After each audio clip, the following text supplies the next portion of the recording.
കർത്താവായ യേശുക്രിസ്തു ഈ ലോകത്തിൽ ജീവിച്ചിട്ട് ഏകദേശം തൻ്റെ ശുശ്രൂഷ അവസാനിക്കുന്ന സമയത്ത് താൻ ദേവാലയത്തിലേക്ക് ചെന്നു. അവിടെ ശുദ്ധീകരിച്ചു കഴിഞ്ഞപ്പോഴാണ് ഈ വാക്ക് മഹാപുരോഹിതന്മാർ ചോദിക്കുന്നത്. കർത്താവായ യേശുക്രിസ്തുവിനോട് അവിടുത്തെ അധികാരികൾ ചോദിക്കുകയാണ്. ഇവിടെ നോക്കിക്കേ, ജനത്തിലെ മൂപ്പന്മാരും മഹാപുരോഹിതന്മാരും ചോദിക്കുകയാണ്, നിനക്ക് എവിടുന്ന ഈ അധികാരം? And they're asking him, the people and the high priest are asking him, where did you get this authority? അവരാണ് യഥാർത്ഥത്തിൽ അധികാരികൾ. അവരാണ് ആ കാര്യങ്ങൾ, അവരാണ് യഥാർത്ഥത്തിൽ എല്ലാ കാര്യങ്ങളും ചെയ്യുന്നത്. അവരെ കൂടാതെ ഈ ദേവാലയത്തിലോ യെരുശലേമിന്റെ ചുറ്റുപാടുള്ള കാര്യങ്ങളിലോ ആര് തന്നെയാണെങ്കിലും ഒന്നും ചെയ്യുവാൻ കഴിയാതിരിക്കുന്ന ഈ സാഹചര്യത്തിൽ യേശു ചെന്ന് മുഴുവൻ കൺട്രോളും ഏറ്റെടുക്കുകയാണ് ദേവാലയത്തിന്റെ. ആ സമയത്ത് അവർക്കത് ദഹിച്ചില്ല, അവർക്കത് ഉൾക്കൊള്ളാൻ കഴിഞ്ഞില്ല. അതുകൊണ്ട് അവർ ചോദിക്കുകയാണ്, നിങ്ങൾ ഏത് അധികാരത്തിലാണ്, നീ ഏത് അധികാരത്തിലാണ് ഇത് ചെയ്യുന്നത്? They could not handle that Jesus was performing these with great authority, so they questioned him, asking, where did you get this authority from? പലപ്പോഴും പലരും പറയാറുണ്ട്, സ്വർഗത്തിലേക്ക് പോകാൻ നേരത്താണ് കർത്താവിന് അധികാരം ലഭിച്ചത്. ആ അധികാരം ഉയർത്തെഴുന്നേറ്റത് കൊണ്ട് ലഭിച്ചതാണ് എന്നൊക്കെ പറയാറുണ്ട്. യേശു പറഞ്ഞല്ലോ, സ്വർഗത്തിലേക്ക് പോകാൻ നേരത്തെ സകല അധികാരവും എനിക്ക് നൽകപ്പെട്ടിരിക്കുന്നു, സ്വർഗത്തിലും ഭൂമിയിലും, ഭൂമിയിലെ ഒക്കെയും. അതുകൊണ്ട് നിങ്ങൾ പോയി സുവിശേഷം പറയാൻ പറഞ്ഞു. അതുകൊണ്ട് ഉയർത്ത ശേഷം ലഭിച്ചു എന്നാണ് പലരും തെറ്റിദ്ധരിച്ചിരിക്കുന്നത്. There are many people who have this misconception that Jesus only had authority after he was resurrected. എന്നാൽ അങ്ങനെയല്ല, യേശുവിന്റെ ജീവിതകാലത്ത് മുഴുവൻ അവൻ അധികാരമുള്ളവനായിരുന്നു. But Jesus throughout his life on this earth had authority. ഇവിടെ ഈ അധികാരം അവർക്ക് വളരെ ശക്തമായി ഫീൽ ചെയ്തതുകൊണ്ടാണ് ഒരാളല്ല, മൂപ്പന്മാരെല്ലാവരും കൂടി മഹാപുരോഹിതനാണ് അവരുടെ സർവസ്വം, അദ്ദേഹം കൂടെ കടന്നു വന്നിട്ട് യേശുവിനോട് ചോദിക്കുക, നിനക്ക് ഈ അധികാരം തന്നതാണ്? And that is why all the people around him and the authorities there asked him, where are you getting this authority from? അവരും ഈ അധികാരം ഫീൽ ചെയ്തു.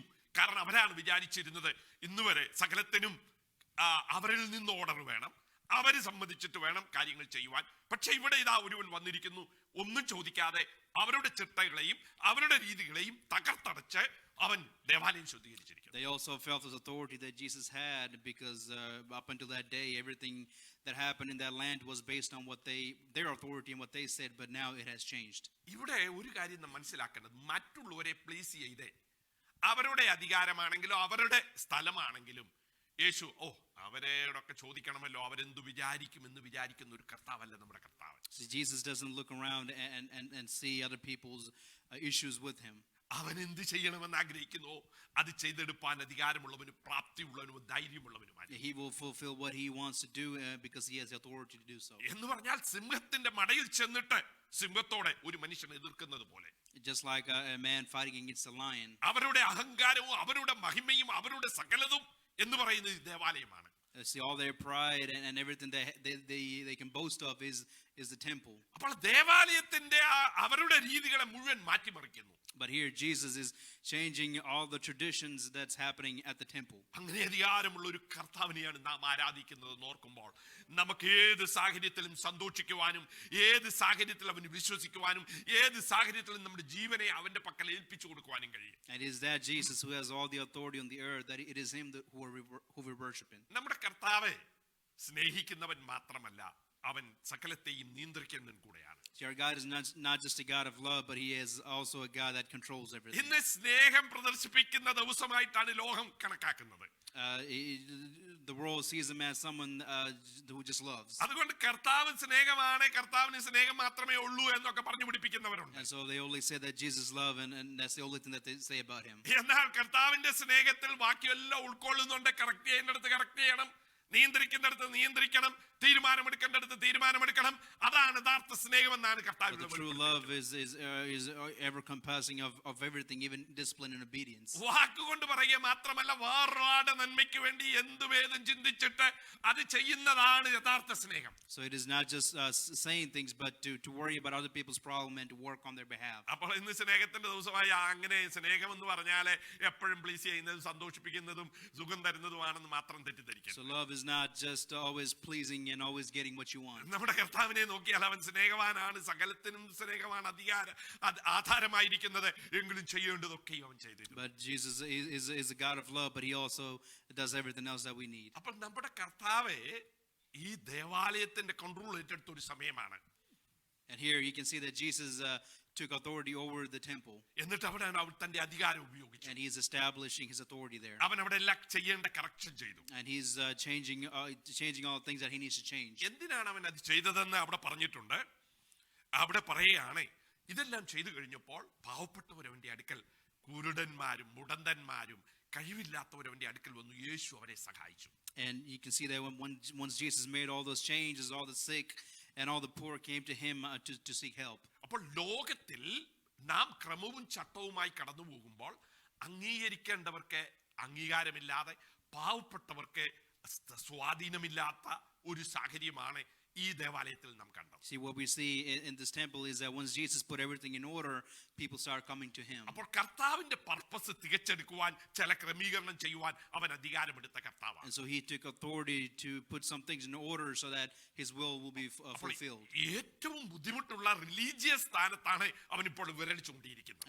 And now he's standing in the midst of a huge religious community and a religious place. അപ്പോൾ നമ്മുടെ ജീവിതത്തിൽ കർത്താവ് പലപ്പോഴും കടന്നു വന്ന് അധികാരം ഉപയോഗിക്കുമ്പോൾ നമുക്ക് ഇഷ്ടപ്പെടുകയില്ല. You see, oftentimes when Jesus comes into our life and uses his authority, we may not like it. നമ്മൾ ചോദിക്കും, നീ എന്താ ഇങ്ങനെ ചെയ്യുന്നത്? And we were going to ask God, why are you doing this? അതേ ചോദ്യമാണ് അവരും ചോദിച്ചത്. അപ്പോൾ കർത്താവ് പറയാണ്, നിങ്ങളോട് ഞാനൊരു ചോദ്യം ചോദിക്കാം, നിങ്ങൾ ഈ കാണിക്കുന്നതിനൊക്കെ ഒരു ഉത്തരം പറ, എന്നാൽ ഞാനും നിങ്ങളോട് പറയാമെന്നാണ്. See, that is also what the chief priests and all the elders asked him, but Jesus in turn ended up asking them a question. നമ്മളോട് കർത്താവ് ചിലതൊക്കെ ചെയ്യുമ്പോൾ നമ്മൾ കർത്താവിനോട് ചോദിക്കും, കർത്താവ് എന്തിനാ എന്നോട് ഇങ്ങനെ ചെയ്തത്? See, we sometimes ask God, God, why did you do that to me? എനിക്ക് മാത്രം എന്താ ഇങ്ങനെ വരുന്നത്? Yeah, why is it just me?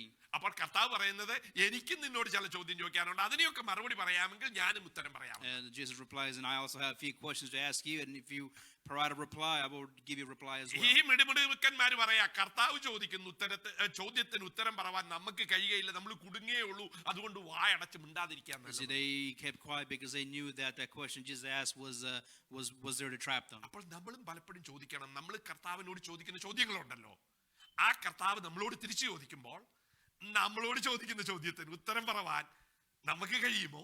വായടച്ച് മിണ്ടാതിരിക്കുകയാണോ നാം ചെയ്യുന്നത്?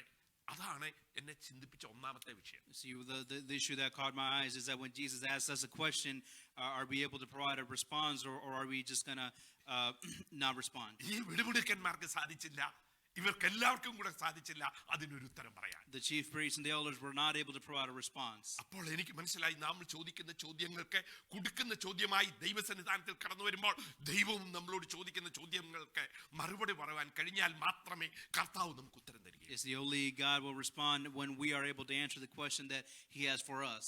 കർത്താവ് ചെയ്യുന്നത് അവനൊരു ഉദ്ദേശമുണ്ട്, ജീവിതത്തെ കറക്റ്റ് ചെയ്യാനാണ്, മറ്റുള്ളവരുടെ ജീവിതത്തിൽ ഗുണങ്ങൾ വരുവാനായി. See, everything God does is with the purpose is to bring you something good in life. നാം നമ്മുടെ കാര്യങ്ങൾ മാത്രം ശ്രദ്ധിച്ചാൽ ഈ മഹാപുരോഹിതന്മാരെ പോലെയും മൂപ്പന്മാരെ പോലെയായി. If we just worry about our own problems and our situation, we're just going to be like the chief priests. കർത്താവ് religious കാര്യത്തിൽ മാത്രമല്ല അധികാരം കാണിക്കുന്നത്. See, Jesus just didn't take authority over religious matters, നമ്മുടെ വീടിന്റെ അധികാരം അവൻ ഏറ്റെടുക്കുന്നവനാണ്. but he also took authority of people's home.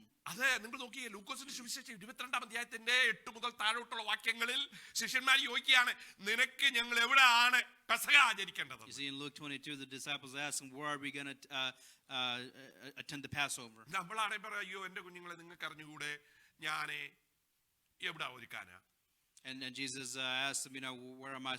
We would have asked him, where are we supposed to go? I have no place to go. നിങ്ങൾക്ക് അറിയാമല്ലോ, ആരും എന്നെ വിളിക്കാത്തപ്പോ ഞാൻ ആ ഒലിവ് മരത്തിന്റെയും ഒലിവ് മലയിലൊക്കെ പോയി കിടന്നുറങ്ങിയാണ്. Jesus could have responded, no one invited me, so I'm just resting here by the olive tree. അതുകൊണ്ട് നമുക്ക് എന്തായാലും എവിടെയെങ്കിലും നോക്കാം എന്നാ പറയേണ്ടത്. Yeah, that is how typically people would respond. യേശുവിനെ നമുക്ക് അവൻ ഉടുതുണി അല്ലാതെ വേറെ ഒന്നും ശേഷിക്കുന്നില്ല. Because Jesus has no other possessions in this world. എന്നാൽ യേശു അവൻ അങ്ങനെയുള്ള ഒരു വ്യക്തി ആയിരുന്നില്ല. And he was not a person like that. യേശു പറയുകയാണ്, നിങ്ങൾ സിറ്റിയിലേക്ക് കടക്കുമ്പോൾ എന്ന് പറഞ്ഞാൽ ഇപ്പം നടക്കല്ല, നിങ്ങൾ പോണം. പോയി കഴിയുമ്പോൾ അവിടെ ഒരു മനുഷ്യൻ വെള്ളം കോരിക്കൊണ്ട് വരും. അവൻ പോകുന്ന വീട്ടിൽ നിങ്ങളും പോകണം. എന്നിട്ട് അതിന്റെ ഉടമസ്ഥനോട് പറയണം, ഞാൻ പറയുന്നു. എന്താണോ കർത്താവ് പറയുന്നത്? എന്താ പറയുന്നത്? ഗുരുവിനെ തന്നെ തന്നെ താൻ കാണുന്നത് ആ വീട്ടിന്റെ ഉടമസ്ഥനായി ഗുരുവിനെയായിട്ടാണ്. And see, Jesus asked the disciples to go past the city gates, and then there they will see a man holding a jar of water, follow him to his house, and say that the teacher needs a place. അവനാണ് നമ്മെ വീടുകളിൽ നമുക്ക് എന്തെങ്കിലും പഠിക്കാനുണ്ടെങ്കിൽ അത് യേശുവിൽ നിന്നാണ്. And if there's anything for us to learn from, it is from Jesus. നമ്മുടെയൊക്കെ ഈ വീടുകളിലെ ക്രമീകരണങ്ങൾ നാം എന്ത് ചെയ്യുമ്പോഴും നമ്മുടെ ഗുരുവായ കർത്താവ് എന്ത് ഇഷ്ടപ്പെടുന്നു എന്നാണ് ചിന്തിക്കേണ്ടത്. And every time we make things order in our house, we should think that it is Jesus, our teacher. He's being pleased in this. കർത്താവ് പറയുന്ന അവനോട് എന്ന് ചോദിക്കണമെന്നല്ല, വിരിച്ച് ഒരുക്കിയ വലിയ ഒരു മാളിക അവിടെ ഉണ്ട് എന്ന് കണ്ടിട്ടാണ്. Jesus just didn't say just go ask them, but Jesus knew that they had a big place on the upper level where they can gather. അത് കർത്താവിന് വേണ്ടി ചോദിക്കാൻ അവർ തരുമെന്നാണ് പറഞ്ഞു. ചോദിക്കുക പോലും വേണ്ട, എവിടാണെന്ന് ചോദിച്ചാൽ മതി എന്നാണ്. And once they asked for it, they would receive. നമ്മുടെ ജീവിതത്തിൽ നമ്മുടെ ഭവനം നാം ഒരുക്കിയിരിക്കുന്നത് കർത്താവിന് വേണ്ടി എന്നല്ല, ഗുരുവിന് വേണ്ടി, പഠിക്കേണ്ടവന്റെ അടുത്തൽ. അവനിൽ നിന്നാണ് നാം പാഠം പഠിക്കേണ്ടത്. ആ കർത്താവ് പറയാണ് അവിടെ അത് ഒരുക്കിയിരിക്കുകയാണ്, അതിന്റെ മുകളിൽ അവൻ അധികാരം കൽപ്പിക്കുകയാണ്. And see, Jesus took authority over that place where they were to attend Passover. ഇന്ന് പകൽക്കാലം പ്രിയപ്പെട്ട ദൈവജനമേ, നിന്റെ വീടിന്റെ അതോറിറ്റി കർത്താവാണ് ഏറ്റെടുക്കുന്നത് നിനക്ക് ചിന്തയുണ്ടോ? Child of God, do you believe that Jesus has authority over your home? നാം വിചാരിക്കുന്ന ഇതെല്ലാം നമ്മുടേതാണ്, എന്റേതാണ്, എനിക്കുള്ളതാണ് എന്ന് പറയുമ്പോൾ കർത്താവ് പറയാണ്, ഞാനും നീയുമായിട്ട് ബന്ധമുണ്ടെങ്കിൽ, ഗുരുവായിട്ട് ബന്ധമുണ്ടെങ്കിൽ ഞാൻ പറയുന്നത് നീ ചെയ്തേ പറ്റുള്ളൂ. അവന് വേണ്ടി പെസഹ ആചരിക്കാൻ ഒരുക്കി വെച്ചിരിക്കുന്നതായിരിക്കാമെന്ന് ഞാൻ ഊഹിക്കുകയാണ്. I believe that the upper room in that man's house was prepared just for Jesus. അപ്പോൾ കർത്താവിന് നിന്റെ കുടുംബത്തിന്റെ മാത്രമല്ല, നിന്റെ ഭവനത്തിന്മേലും വീടിന്റെ മുകളിലും അധികാരമുണ്ട്. See, Jesus not just have authority over your life, but he also have authority over your home. പിന്നെ ഒരു കാര്യം മനസ്സിലാക്കണം, നീ ആ വീട് കർത്താവിന് വേണ്ടി വേർതിരിച്ചാൽ അതൊരു ചരിത്രമായി മാറും. And if you set apart your home for Jesus, it'll become a great story. ഇന്ന് ലോകത്തിൽ അതുപോലെ വേറൊരു വീടുണ്ടോ?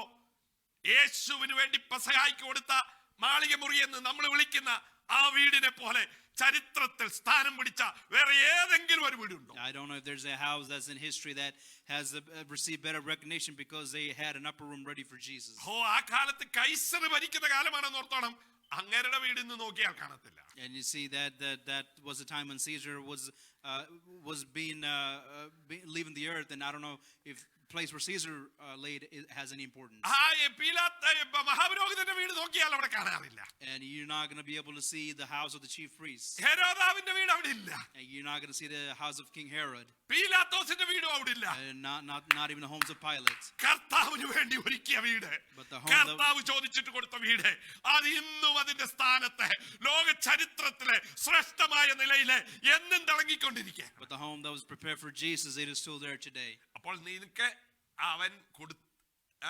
അവന് വേണ്ടി നീ കൊടുക്കുന്ന സംഗതികൾ ഒരിക്കലും നിഷ്ഫലമായി പോകയില്ല. You see, the things that you give to Jesus has its value, and it'll never lose its value. അപ്പോൾ കർത്താവിന് ഈ ആത്മീയ കാര്യത്തിൽ മാത്രമല്ല, കർത്താവിന് വീട്ടിലും അധികാരമുണ്ടെന്നാണ്. So not just does Jesus have authority over your spiritual matters, but he also have authority over your home. ഇനിയും ഈ 21-ാം അധ്യായത്തിന്റെ ആരംഭത്തിൽ നിങ്ങൾ എന്തോ വായിക്കുന്നതെന്ന് അറിയാമോ? മത്തായിയുടെ സുവിശേഷം, അവന് യെരൂശലേമിന് അടുത്ത് വന്നപ്പോൾ ഒരു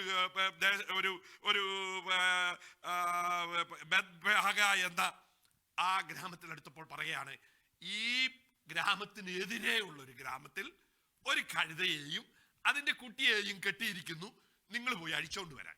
You see, in the beginning of this chapter, when Jesus approaches the village, he says, in the village ahead of you, there's a donkey tied there, and with her colt, and bring it here. നോക്കിക്കേ, കർത്താവ് കാണുന്ന കാഴ്ചപ്പാട് എങ്ങനെയാണെന്ന്. ഈ വില്ലേജിന്റെ എതിർവശത്ത് അവിടെ ഒരു കഴുതയെയും അതിന്റെ കുട്ടിയെയും കെട്ടിയിരിക്കുന്നു, അതിന്റെ അടുക്കൽ നിങ്ങൾ കടന്നു പോയിട്ട് അതിനെ അഴിച്ചോണ്ട് വരാൻ ലോകത്തിൽ ആർക്കെങ്കിലും കഴിയുന്ന ഒരു കാര്യമാണ്. കാണുക മാത്രമല്ല, അതിന്റെ സ്പഷ്ടമായി പറയുക മാത്രമല്ല അതിനെ അഴിച്ചോണ്ടിങ് പോരാൻ. So Jesus saw this and foretold where they would exactly find it. എന്നിട്ട് അവിടെ ഗുരു എന്നല്ല ഉപയോഗിക്കുന്നത്, പിന്നെന്താണെന്നറിയാമോ? കർത്താവിന് വീക്കൊണ്ട് ആവശ്യമുണ്ടെന്ന് അവരോട് പറയാൻ. He's not using the term teacher, but he's saying that the Lord needs it. അവന്റെ അധികാരം നിങ്ങൾ കണ്ടോ? യേശു പറഞ്ഞു വിട്ടിട്ട് യേശു ചോദിക്കുന്നതല്ല, യേശു നിങ്ങളോട് പറഞ്ഞത് ചെന്ന് എടുത്തങ്ങ് കോട്ട് ചെയ്താൽ മതി എന്നർത്ഥം. And he's using the authority the Lord needs them. കർത്താവ് നേരിട്ട് പറഞ്ഞല്ല, കർത്താവ് നിങ്ങളോട് പറഞ്ഞത് ഉദ്ധരിക്കുക. കർത്താവിന് ഇതിനെ കൊണ്ട് ആവശ്യമുണ്ടെന്ന് അവരോട് അങ്ങ് പറഞ്ഞേക്കാൻ. You see, Jesus is not using the term Lord needs them. He's asking disciples to say that in response. ഇത് കർത്താവുമായി ബന്ധമുള്ളവരൊന്നുമല്ല, വേറെ ഔട്ട്സൈഡിൽ ഒരു ഗ്രാമത്തിലുള്ള ആരോ. അത് വീട്ടുടമസ്ഥൻ ചോദിച്ചാൽ നല്ല ചോദിച്ചിരിക്കുന്നത്, കണ്ടു നിൽക്കുന്നവരെ അഴിക്കുന്നത് എന്ന് പറഞ്ഞാൽ ആ നാട്ടുകാരാരെങ്കിലും ചോദിച്ചാൽ, അപ്പോൾ നോക്കിയ വീടിന് മുകളിൽ മാത്രമല്ല, റിലീജിയസ് പർപ്പസിൽ മാത്രമല്ല, ഗ്രാമങ്ങളിൽ അവരുടെ വസ്തുവകകളിൽ അവരുടെ മൃഗസമ്പാദികളിൽ അധികാരമുള്ള ഒരുവനാണ് നമ്മുടെ കർത്താവ്. So the village Jesus is mentioning here is not his village and he has no relationship to it, but he's saying that if they ask you anything, tell them that the Lord needs them. അത് നസറേനായ യേശു അത്ഭുതം ചെയ്യുന്ന രോഗശാന്തി ചെയ്യുന്ന കർത്താവ് യാചിക്കല്ല അവിടെ. And he's not asking. യേശു പറയാണ് കർത്താവിന് ഇതിനെ കൊണ്ട് ആവശ്യമുണ്ട്. But he's saying that when they say anything to you, say to them that the Lord needs them.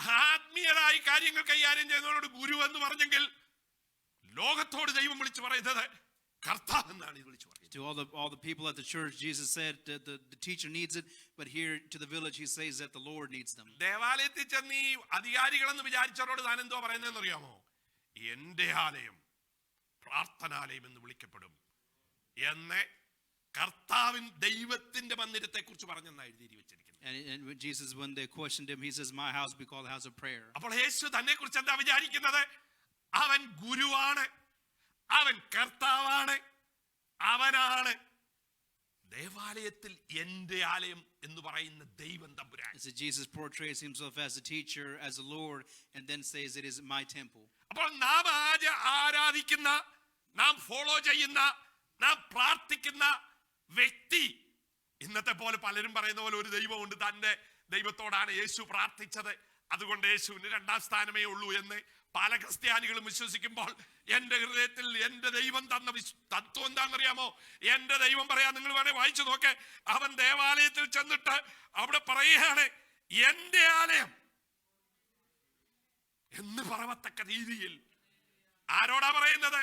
മഹാപുരോഹിതന്മാരോടും അവിടെയുള്ള സകല മനുഷ്യരോടും കേൾക്കുന്നവരോടും പ്രാവിനെ കൊണ്ടുവന്ന് കച്ചവടം ചെയ്യുന്നവരോടും മണി കൈകാര്യം ചെയ്യുന്നവരോടും സകലരോടും പറയാ, ഇതെന്റെ ആലയം എന്ന് പറയത്തക്ക രീതിയിൽ ശക്തിയുള്ളവനാണ് നമ്മുടെ കർത്താവ്. And here Jesus at the temple speaks with great authority and says, "My house will be called a house of prayer." അവൻ ഗുരു മാത്രമല്ല, കർത്താവ് മാത്രമല്ല, ദൈവമെന്ന് പറയുവാൻ ദേവാലയത്തിന്റെ ഉടമസ്ഥനാണ് അവൻ എന്നാണ് യേശു വിശ്വസിച്ചത്. He's not just a guard, and he's not just being called a Lord, but here he's establishing authority over the temple. അതെ, വെറുതെ പറഞ്ഞുവിടുകയല്ല. നിങ്ങൾ വിചാരിക്കുന്നു 10,000-കണക്കിന് ആൾക്കാർ ദേവാലയത്തിൽ അവരുടെ വലിയ കാര്യമെന്ന് പറഞ്ഞുകൊണ്ടിരിക്കുമ്പോൾ അവിടെയുള്ള ചട്ടങ്ങളും ഓർഡറുകളും മുഴുവൻ ഒരൊറ്റ വ്യക്തി സകലത്തെയും അടിച്ചു പുറത്താക്കണമെങ്കിൽ അത് ഫീൽ ചെയ്ത മഹാപുരോഹിതന്മാരാ ചോദിക്കുന്നത്, നീ എന്തിനാ എവിടുന്ന ഈ അധികാരം കിട്ടിയെന്ന്. You see, Jesus, when Jesus is saying this, you can think there are hundreds and thousands of people there to do their matters, but when the high priest asks him, where did you get this temple from, Jesus questions their authority. അതിന്റെ അർത്ഥം ഒറ്റ ഒരുത്തൻ ശബ്ദമനക്കയില്ലെന്നാണ് യേശുവിന്റെ ഈ പ്രവൃത്തിയുടെ കാര്യം കണ്ടപ്പോൾ എല്ലാവരും പ്രാവനെയും കൊണ്ടുപോയി അവർ മണി ചേഞ്ചേഴ്സിന്റെ മേശ തൂകിക്കളഞ്ഞു. എന്താ പറഞ്ഞേക്കുന്നത്? നിങ്ങൾ ആരെങ്കിലും ഇവിടെ പണമിടപാട് ചെയ്യുമ്പോൾ പ്രാവിനെ തുറന്നു വിട്ടാൽ ഇത്രക്കുള്ള വിലയേ ഉള്ളൂ, പിന്നെ അതിനെ ഓടിച്ചു വിട്ടാൽ ഇത്രക്കേ ഉള്ളൂ മൃഗങ്ങളെയൊക്കെ. പക്ഷെ അവർ ഇത്രയും നേരം വിറ്റുവച്ചിരിക്കുന്ന പണം തൂകിക്കളഞ്ഞാൽ ആർക്കെങ്കിലും ഇഷ്ടപ്പെടുമോ? വെറുതെ വിടുമോ? You see, Jesus, he turned over all the tables and even threw out the money that those people had. അപ്പോൾ എത്ര ശക്തനായിട്ടാണ്, ദൈവം തമ്പുരാനായിട്ടാണ്, കർത്താവായിട്ടാണ്, ശ്രേഷ്ഠ ഗുരുവായിട്ടാണ് അവൻ തന്റെ കാര്യം ചെയ്യുന്നത് എന്ന് ഞാൻ പറയുന്നത്. And you can see that here, that Jesus established his authority in a great manner. നമ്മൾ ഓർക്കും, ഇത് മഹാപുരോഹിതനോട് പറഞ്ഞാൽ കുഴപ്പമൊന്നുമില്ല. So, വീട്ടിലെ ഒരു മനുഷ്യനോട് വീട് തരണമെന്ന് പറഞ്ഞാൽ ചിലപ്പം പേടിപ്പിച്ചൊക്കെ കിട്ടും. പക്ഷേ വീട്ടിലെ കഴുതെ കൊടുത്താലും ആരെങ്കിലും ചോദിച്ചാൽ യേശുവിന് കൊടുക്കാൻ, കാരണം യേശു ഇച്ചിരിയൊക്കെ ഫേമസ് ഒക്കെ ആണല്ലോ. പക്ഷെ യേശു അങ്ങനെ മാത്രമല്ല പറയുന്നത്. നിങ്ങൾ എല്ലാവരും ലൂക്കോസിന്റെ സുവിശേഷം ഒന്ന് എടുത്തു നോക്കിക്കേ. ലൂക്കോസിന്റെ സുവിശേഷത്തിൽ ഒരു വാക്യമുണ്ട്, അതിന്റെ 13-ാം അധ്യായത്തിന്റെ 32-ാം വാക്യം. Luke 13, verses 32. അവിടെ ഭരിക്കുന്ന ഒരു ദുഷ്ടനായ തലവെട്ടാൻ പ്രാപ്തിയുള്ള ഒരു രാജാവുണ്ട്. എന്താ? ഹെരോദാവ് എന്ന് പേരുള്ളവൻ. അവന്റെ ചരിത്രം അവിടെ പറഞ്ഞിട്ടുണ്ട്. യേശു എന്തോ പറയുന്നതെന്ന് അറിയാമോ? അയ്യോ, താൻ വിചാരിക്കുന്നത് ഞാനാണ് ഭരിക്കുന്നത്, എൻ്റെ കയ്യിലാണ് കൺട്രോള്, എനിക്ക് വേണ്ടവന്റെ തലവെട്ടാം, അത് പാത്രത്തിൽ ചോദിച്ചാൽ പാത്രത്തിൽ കൊടുക്കാം, ഞാൻ അറിയാതെ ഒന്നും സംഭവിക്കത്തില്ലെന്ന് വിചാരിക്കുന്നവനോട് കർത്താവ് വിളിക്കുന്നത് രാജാവേ ജയാന്നല്ല, പിന്നെന്താ? അയ്യോ, ആ കുറുക്കനോട് പറ. അപ്പൊ അവൻ ചെയ്തത്, കുറുക്കൻ അവന്റെ ജ്യേഷ്ഠന്റെ ഭാര്യയെ അവൻ മോട്ടിച്ചോണ്ട് വന്ന് വീട്ടിൽ താമസിച്ചു. അത് പറഞ്ഞതിനാണ് എന്ത് സംഭവിക്കുന്നത്? അതിനു മുമ്പേ കൊലയൊക്കെ നടക്കുന്നത്. പക്ഷേ യേശു അവന് നല്ല പേരാ കൊടുത്തത്, അല്ല മോശമായ പേരൊന്നും കൊടുത്തില്ല. അവന്റെ സ്വഭാവം പറയാണ്, അവനോട് പറ നീ വിചാരിക്കുന്ന ഒരു കാര്യം നടക്കയില്ലെന്ന് എന്നാ യേശു പറഞ്ഞത്. And here you can see that when Jesus addresses the King Herod, who's a very evil person, he addresses him as a fox. അവനാണ് രാജാവ്. Herod is the king. അവനാണ് ലോക്കലിലെ രാജാവ്, ഗലീലയുടെ രാജാവ്. And Herod is the king over that land. അവനോട് യേശു പറയുന്നത് യാചിക്കല്ല, ഒരു statement പറയല്ല, അധികാരമുള്ളവനായിട്ട് പറയാം. ആ കുറുക്കനോട് ചെന്ന് പറ ഞാനാണ് കാര്യം നിയന്ത്രിക്കുന്നതെന്ന്. And Jesus, claiming his authorities, tells to King Herod to go tell that fox that this place is over my authority. അത് ഇന്ന് മാത്രമല്ല, നാളെ മാത്രമല്ല, മറ്റന്നാളും കഴിഞ്ഞിട്ട്, എന്റെ സമയം കഴിഞ്ഞിട്ട് അവൻ എന്തെങ്കിലും വിരളനക്കാൻ പറ്റുകയുള്ളൂ എന്ന്. And here you can see that though Herod can only do anything to Jesus after Jesus has been resurrected. അപ്പോൾ അതിന്റെ അർത്ഥം എന്റെ ദൈവം തീരുമാനിക്കുന്നതല്ലാതെ നമ്മുടെ ജീവിതത്തിൽ യാതൊന്നും സംഭവിക്കയില്ലെന്ന്. And what's showing is nothing will happen in your life unless God allows it. നമ്മളൊന്ന് പുറകോട്ട് തിരിഞ്ഞു നോക്കിക്കേ.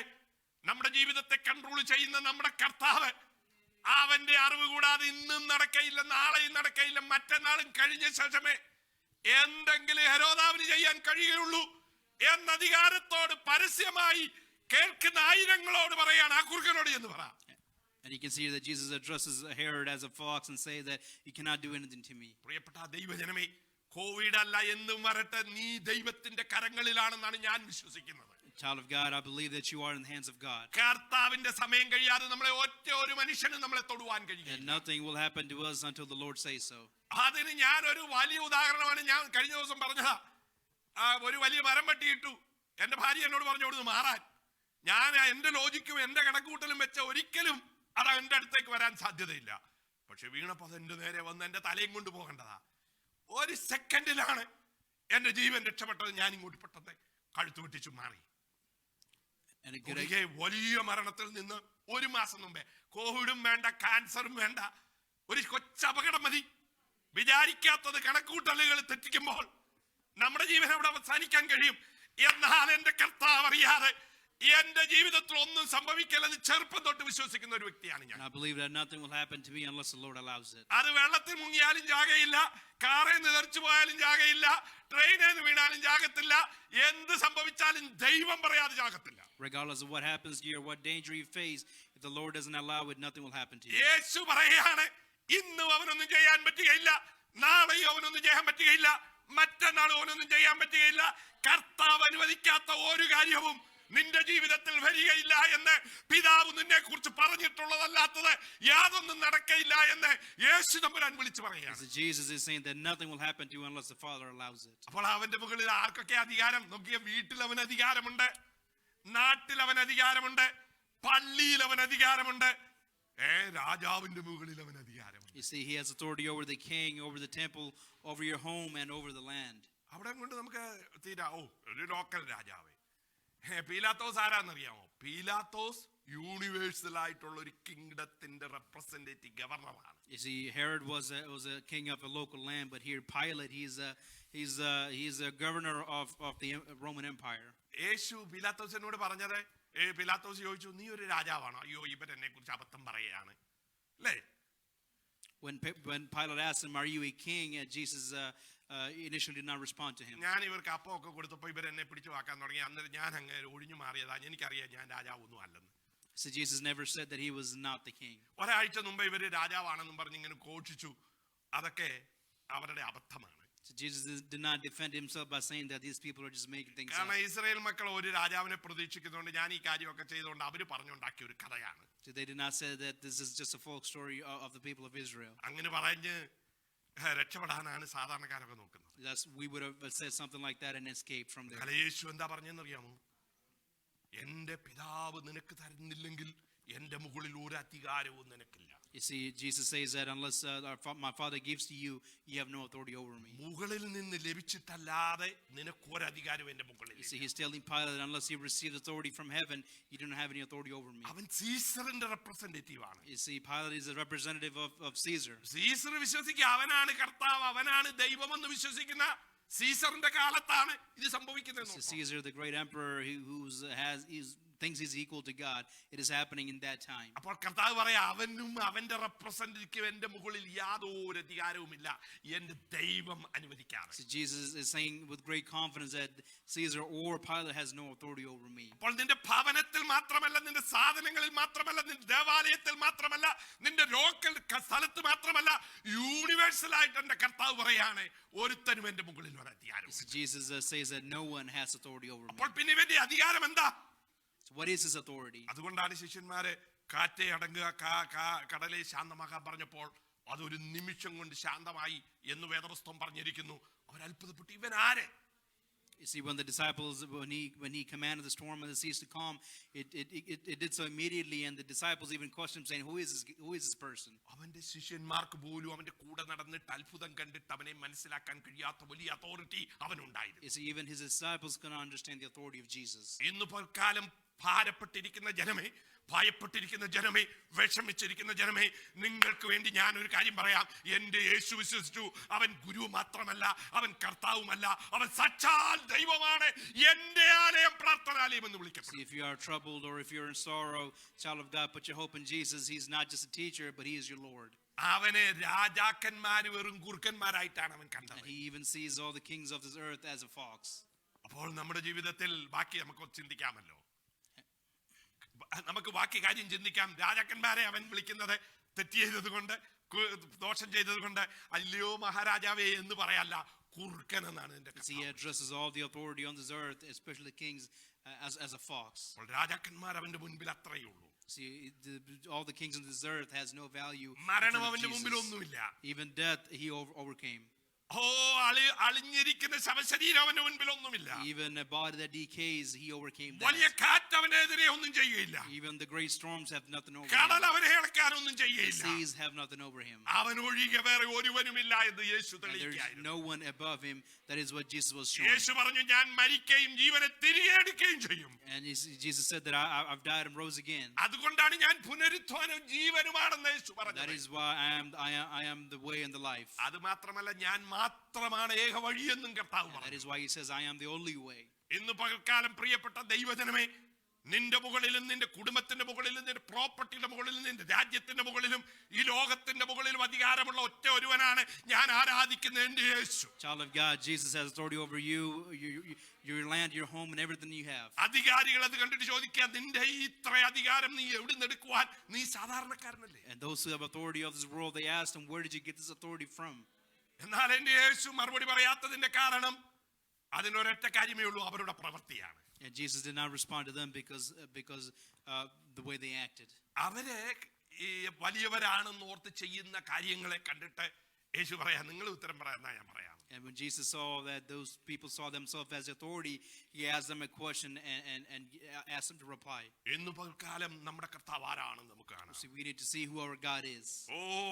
അവൻ രാജാതി രാജാവും കർത്താതി He is കർത്താവും. the King of Kings and the Lord of Lords. അവൻ അറിയാതെ യാതൊന്നും സംഭവിക്കില്ലെന്ന് ദൈവത്തിന്റെ വചനം പറഞ്ഞു. And the scripture says that nothing happens to us without his knowledge. നിന്റെ തലയുടെ മുടി പോലും എണ്ണി നോക്കുന്ന ഒരു കർത്താവ്. Even a hair, you won't even lose a hair on your head നക്ഷത്രങ്ങളെ without his പേര് knowledge. ചൊല്ലി വിളിക്കുന്ന ഒരു He കർത്താവ്. calls the stars by their names. ഇന്നത്തെ വലിയ സയന്റിസ്റ്റിന് പോലും എത്ര നക്ഷത്രമുണ്ടെന്ന് അറിയത്തില്ല. Even the greatest scientists in today's world don't know how many stars there are. എന്റെ കർത്താവിനെ കുറിച്ച് ദൈവവചനം പറഞ്ഞിരിക്കുന്ന അവൻ ഓരോ നക്ഷത്രത്തിനും ഓരോ പേരിട്ടിട്ടുണ്ട്. അത് പേര് ചൊല്ലി But the വിളിക്കുമെന്ന്. Bible says that he has named each stars and calls them by name. 10-100 പേരെ നിൽക്കുന്നവിടുത്തെ നമുക്ക് എല്ലാവരുടെയും പേര് ചിലപ്പോൾ ഓർത്തെന്ന് വരികയില്ല. And see, we can't even remember names of people around us. ചിലപ്പം പേരറിയാതിരിക്കാം. പണ്ടത്തെ കാലത്ത് ഞാൻ എൻ്റെ എനിക്കൊരു 10-300 പിന്നെ ഫോൺ നമ്പർ കാണാതെ അറിയാമായിരുന്നു. See, back in the days, I used to be able to remember a lot of ഇപ്പൊ phone സ്മാർട്ട് numbers. ഫോൺ വന്നപ്പോ അങ്ങേയറ്റം 10 അറിയാം. But when I received a smartphone, I barely know 10 numbers. പല മിടുക്കന്മാരെയും വീട്ടിലെ number മറന്നുപോരെ ഞാൻ കണ്ടിട്ടുണ്ട്. So there are many people who even forgot their home number. നമ്മുടെ password എപ്പോഴും മറന്നു പോകുന്നവരാണ്. And we even forget our password. അല്ലെങ്കിൽ നിങ്ങളുടെ പാസ്വേഡ് മറന്നുപോയോ എന്നൊരു കണ്ടീഷൻ ഇതിനകത്തൊന്നും വിടേണ്ട ആവശ്യമില്ലല്ലോ. That's why they have this password recovery mode. നോക്കൂ, അത്രയേ ഉള്ളൂ നമ്മൾ ഓരോരുത്തരും. So that is us. എന്നാൽ എന്റെ ദൈവം ആരാണെന്നറിയാമോ? But the Bible says നക്ഷത്രങ്ങൾക്ക് പേര് ചൊല്ലി വിളിക്കുന്നു. that he calls the stars by their names. ഭൂമിയിലെ പൊടിയെ നാഴിയിൽ കൊള്ളിക്കുന്നവൻ. That he collects all the dust into his jar. ലോകത്തിലുള്ള സകല വെള്ളത്തെയും തന്റെ ഉള്ളംകള്ളിൽ വഹിക്കുന്നവൻ. He holds all the waters in his hands of this world. അങ്ങനെയുള്ള ഒരു മഹാദൈവത്തെയാണ് നീ ആരാധിക്കുന്നത്. So that is the God that the Bible describes. ദൂതന്മാരും മുട്ടുമടക്കി അവന്റെ മുഖം കാണാതെ കണ്ണു അത്ര വലിയവനായിരിക്കുന്നവൻ. So the angels bow down and worship him. അവൻ മുഖം കണ്ടിട്ടല്ല, അവന്റെ പാദങ്ങൾ കാണിക്കാൻ യോഗ്യരായിട്ട് അവർക്ക് തോന്നുന്നില്ല. You see, they're not able to look at his face, so they look down to his അത്ര feet. വലിയവനായ ദൈവത്തിന്റെ അതോറിറ്റിയെ കുറിച്ച് നീ ഒരിക്കലെങ്കിലും ചിന്തിച്ചിട്ടുണ്ടോ? Have you ever thought about the authority of that majestic God? ആ യേശു സ്വർഗത്തിലേക്ക് പോകുമ്പോൾ മറ്റുള്ളവർ അതോറിറ്റിയെ കുറിച്ചൊക്കെ ക്വസ്റ്റ്യൻ ചെയ്തെങ്കിലും അവനെ കുറിച്ച് അവൻ തന്നെ പറയാണ് സകല അധികാരവും എന്റേതാണ്. See, when many people question Jesus' authority, Jesus said that all authority has been given to me. അത് സ്വർഗത്തിലും സകലത്തിന്റെ അധികാരി ഞാനാണ്. And even in heaven, I have authority over everything. ഭൂമിയിൽ എന്നെ കൂടാതെ യാതൊന്നും നടക്കല, ഞാനാണ് അധികാരി. And I have authority over this world. ഭൂമിക്ക് കീഴേ ഞാനാണ് അധികാരി. And I have authority over everything below the earth. അതിപ്പോൾ നിങ്ങൾ തിരിച്ചറിഞ്ഞില്ലേ? സകല മുഴങ്കാലും എന്റെ മുൻപിൽ മടങ്ങുന്ന ഒരു ദിവസമുണ്ടെന്ന് തന്നെ അറിഞ്ഞ പൗലോസ് വിളിച്ചു പറയുകയാണ്. And see, Paul said that every knee shall bow before him. അവനെ കണ്ട നാട്ടിൽ തന്നെ അവൻ വലിയ ഖേമനായി ക്രിസ്ത്യാനികളെ നശിപ്പിച്ചുകൊണ്ട് മുന്നോട്ട് നടന്നവൻ ആദ്യത്തെ വാക്ക് ചോദിക്കുന്നത്, അയ്യോ ഞാനൊരു അടിമയാണ്, കർത്താവേ നീ ആരാണ്, നീ എന്ത് കൽപ്പിക്കുന്നു എന്നാണ്. And see, Paul asked him, I'm just a slave, God, what do you command of me? അപ്പോൾ ഇന്ന് പകൽക്കാലം പ്രിയപ്പെട്ടവരെ, അവനെ കണ്ടവരെ, അവന്റെ മഹിമ കണ്ടവരെ നമ്മൾക്കൊന്നും പ്രശംസിക്കാനില്ല. You see, if you have seen God or seen his majesty, you have nothing to be boastful about. അവനെ കാണുന്നവർ, അവനെ ഗ്രഹിക്കുന്നവർ അവന്റെ മഹിമ കണ്ടിരിക്കും. See, those who have seen him and those who have known him have seen his majesty. അതുകൊണ്ടാണ് പത്രോസ് വിളിച്ചു പറയുന്നത്, അവന്റെ മഹിമ കണ്ട സാക്ഷികളാണ് ഞങ്ങൾ. And see, that is what Paul says, that we are witnesses of his majesty. നമ്മുടെ ജീവിതത്തിൽ യേശു ഇത്ര ശ്രേഷ്ഠനാണെന്ന് നിനക്ക് ചിന്തയുണ്ടോ? So do you believe that this Jesus we worship has this great authority? നിന്റെ മുകളിൽ അവൻ അധികാരമുണ്ട്. See, he has authority over you. നിന്റെ ഭവനത്തിൽ അവൻ He has അധികാരമുണ്ട്. authority over your home. നിന്റെ വസ്തുവകളിൽ അവൻ He has അധികാരമുണ്ട്. authority over your land. നീ പാർക്കുന്ന രാജ്യത്തിന്റെ അധിപതിയിൽ അവൻ He has അധികാരമുണ്ട്. authority over the country you live in. ലോകത്തെ മുഴുവൻ ഒരുത്തൻ കൺട്രോൾ ചെയ്താൽ അവന്റെ മുകളിൽ അവൻ And he has അധികാരമുണ്ട്. authority over all the earth. ലോകത്തിന് താഴെയുള്ള ഭൂലോകത്തിന് താഴെ എന്തെങ്കിലും ഉണ്ടെങ്കിൽ അവിടെ അവൻ He has അധികാരിയാണ്. authority over everything that's outside of the world. സ്വർഗ്ഗലോകത്തിൽ അവൻ അധികാരിയാണ്. And he has authority over the heavens. അങ്ങനെയുള്ള ഒരു ദൈവത്തെ നീ രുചിച്ചറിഞ്ഞാൽ, See, if you know that God, അവൻ നിന്റെ കൂട്ടുകാരനും ഗുരുവും കർത്താവും ദൈവവുമാണെങ്കിൽ, if that God becomes your friend, your teacher, and your Lord, അവൻ പറയുന്നത് യാഥാർത്ഥ്യമാകും. whatever he says will come true. അവൻ വീട്ടിൽ ഒരുക്കി വെച്ചിരിക്കുന്ന മുറി അവന്റേതാണെന്ന് പറഞ്ഞാലാണ്. And if he says that this room belongs to me, then it does. കഴുതക്കുട്ടി അവന്റേതാണെന്ന് പറഞ്ഞാൽ അതാണ്. And if he says that I need that donkey and colt, then it's his. ദേവാലയത്തിന്റെ system അവന്റേതാണെന്ന് പറഞ്ഞാൽ അതാണ്. And if he says that the system of this temple belongs to me, then it is. എന്തുവേതും അവന് claim ചെയ്യാൻ So he കഴിയുന്നവനാണ്. can claim anything he wants. സങ്കീർത്തനക്കാരൻ പറയുന്ന കാട്ടിലെ മൃഗങ്ങളൊക്കെയും അവന്റേതാണ്. And the psalmist says that all the animals in the forest ഭൂമിയിലുള്ള are his. എല്ലാ എണ്ണയും അവന്റേതാണ്. He says everything in this earth belongs to him. അവൻ സകലത്തിനും സകലവുമാണ്. He is the Lord of all. അവൻ നിന്നെ രോഗത്തിൽ നിന്നും ദുഃഖത്തിൽ നിന്നും പ്രയാസത്തിൽ നിന്നും വിടുവിക്കണമെന്ന് അവൻ ആഗ്രഹമുണ്ടെങ്കിൽ ഒറ്റ വാക്ക് കൽപ്പിച്ചാൽ And if മതി. he wants to rescue you from your sickness or your sorrow, all he needs is to command അവനെ him. പോലെ ആരുമില്ല. There's none like him. അതുകൊണ്ടാണ് ശൂര്യൻകാരത്തി പറയുന്നത്, എന്റെ പ്രിയൻ വെണ്മയും ചുമപ്പുമുള്ളവൻ. And so that is why the Shunammite woman says that my beloved. 10,000 ശ്രേഷ്ഠ എന്ന് പറഞ്ഞാൽ കാക്കത്തൊള്ളായിരം എന്ന് പറയുന്ന പോലെ അവന്റെ ഭാഷയിൽ. And it says that he's the one amongst thousands. എന്ന് പറഞ്ഞാൽ 1000-ൽ ഒന്നല്ല, എണ്ണം പറയാൻ കഴിയാത്ത ഇൻഫിനിറ്റി എന്നാണ്. And it means infinity. It is countless. അവനെ പോലെ ആരുമില്ല. There's none like him. അവന്റെ അധികാരം അതുപോലെയാണ്. No one has authority like him. അതുകൊണ്ട് അവനെ നമുക്ക് മനസ്സിലാക്കി So let us worship this God അവന്റെ മുൻപിൽ മുട്ടുമടക്കാം. and bow before him. അവൻ നമ്മെ നടത്തുക തന്നെ ചെയ്യും. And may he guide us. അവൻ നമ്മെ നടത്തിയാൽ, And if he guides us, ദൈവം നമ്മുടെ അടുത്ത് വന്നാൽ, when he comes near us, പിശാച് പോലും നമ്മുടെ അടുത്ത് the വരികയില്ല. devil will flee. അങ്ങനെയുള്ള ഒരു ദൈവമാണ് നമ്മുടെ ദൈവം. That is the God we worship. നമുക്ക് പ്രാർത്ഥിക്കാം. Let us pray.